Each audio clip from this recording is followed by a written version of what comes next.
Dan sampai hari ini tidak ada ijazah aslinya di pengadilan.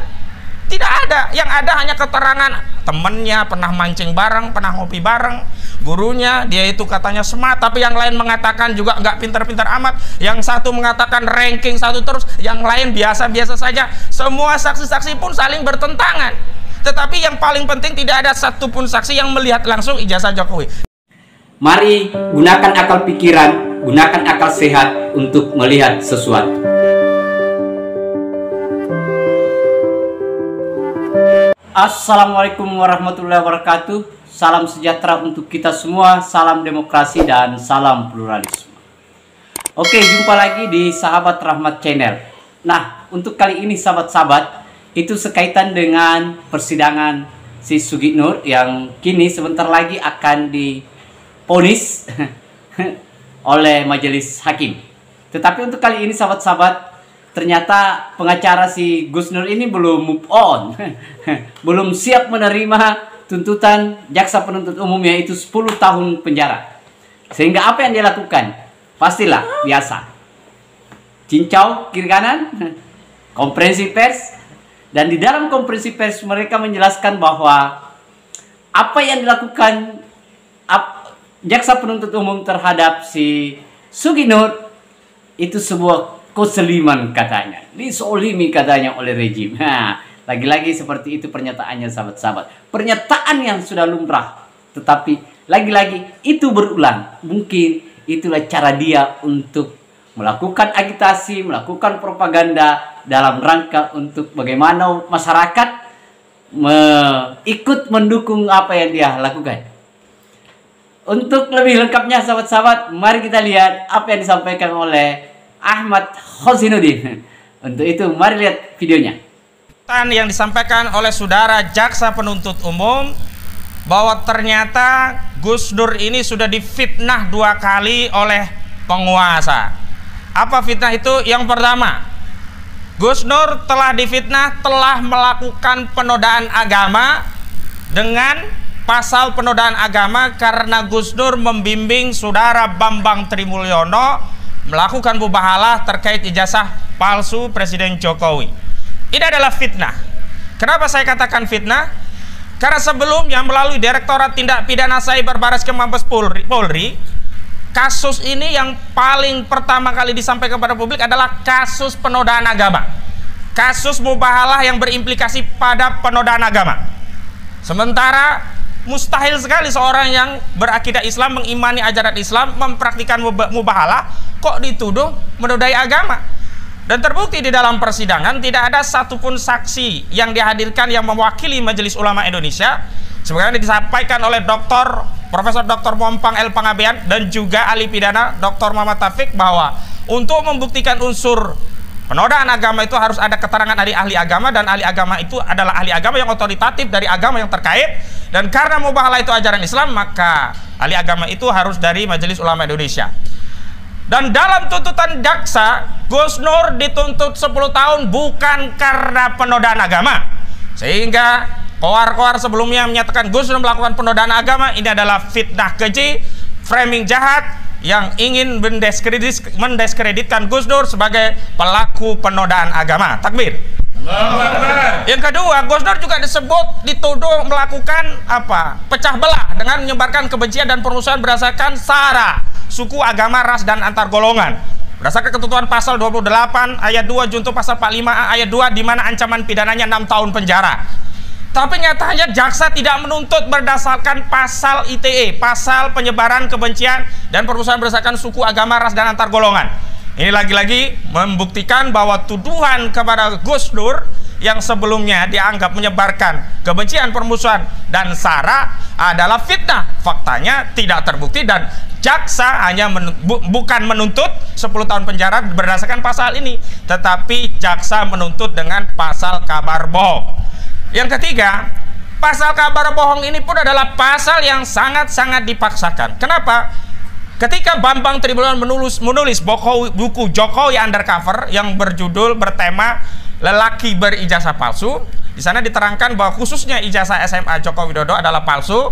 Ya, data-data yang diambil dari Joko Wahyudi, dan kemudian SD SMP-nya sequelnya disesuaikan, dan S1-nya menurut Bambang Triwilono tidak pernah kuliah di UGM sehingga tidak memiliki ijazah S1 UGM, itu dianggap sebagai berita bohong. Jadi ijazah palsu dianggap sebagai berita bohong. Padahal sampai pembuktian terakhir dan hingga pledoi ini akan dibacakan, hari ini pembacaan pledoi, tidak pernah dihadirkan satu lembar pun ijazah asli dari saudara Joko Widodo. Apakah itu ijazah SD, SMP, SMA, juga S1-nya. Kalau ya Bambang Tri dan juga Gus Dur dituduh mengedarkan kabar bohong, maka harus ada kabar benarnya. Kalau ijazah palsu Jokowi yang dianggap sebagai kabar bohong, maka harus ada ijazah aslinya. Dan kewajiban bagi jaksa penuntut umum sesuai dengan kaidah agama yang disampaikan oleh ahli agama dari jaksa sendiri, yakni Kiai Haji Misbahul Munir, yang menyatakan ya, al bayyinatu ala mudda'i wal yaminu alaman inkaros, ya, bukti itu kewajiban bagi yang menuduh, mendakwa, sementara sumpah bagi yang mengingkari. Nah, dalam kasus kabar bohong ini yang mendakwa jaksa, yang harus membuktikan Gus Dur atau Bambang Tri itu telah melakukan kabar bohong harus jaksa. Dan untuk membuktikan ijazah palsu itu adalah kabar bohong dengan menghadirkan ijazah aslinya. Dan sampai hari ini tidak ada ijazah aslinya di pengadilan. Tidak ada. Yang ada hanya keterangan temennya pernah mancing bareng, pernah ngopi bareng, gurunya dia itu katanya smart, tapi yang lain mengatakan juga nggak pintar-pintar amat, yang satu mengatakan ranking satu terus, yang lain biasa-biasa saja. Semua saksi-saksi pun saling bertentangan, tetapi yang paling penting tidak ada satupun saksi yang melihat langsung ijazah Jokowi.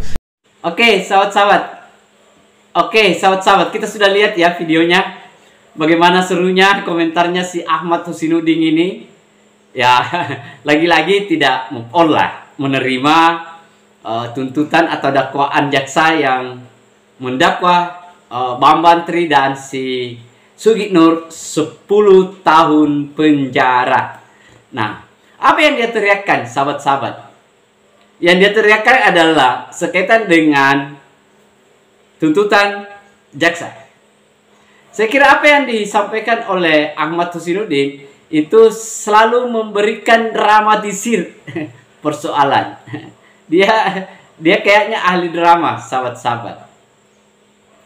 Bahwa apa yang dilakukan soal berita bohong itu yang harus dipertegas, bahwa betul si Sugih Nur dan Bambang Tri itu melakukan berita bohong dengan mempertegas kebohongannya dengan melalui yang namanya proses mubahalah.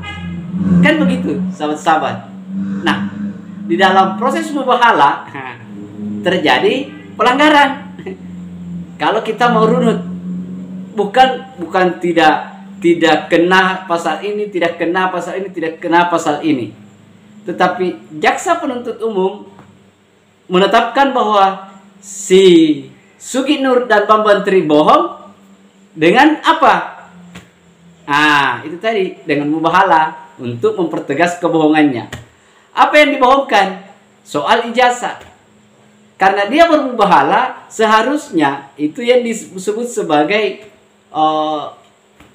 data pembanding. Seharusnya pada saat mubahalah orang, kedua-duanya harus sudah punya data antara si Sugih Nur dan si Bambang Tri. Bukan malah Pak Jokowi diminta untuk menghadirkan bukti.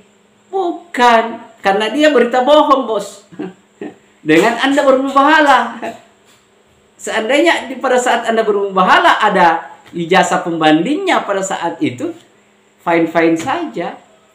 Nah, kita ikuti terus di persidangan sampai hari ini kan belum ada satupun selembar pun bukti yang disodorkan oleh si Bambang Tri. Kan begitu. Nah, saya kira sahabat Rahmat Channel dimana saja berada, silakan Anda memberikan komentar, silakan Anda merespon seperti apa respon sahabat-sahabat, sembari kita akan menunggu berapa tahunkah yang akan diponis atau jatuh ponis Bambang Tri dan si Sugih Nur. Dan ini menjadi teka-teki kita semua, dan silahkan Anda pikirkan dan Anda membuat kesimpulan sendiri. Oke, terima kasih banyak sahabat-sahabatku. Akhir kata dari saya, wassalamualaikum warahmatullahi wabarakatuh.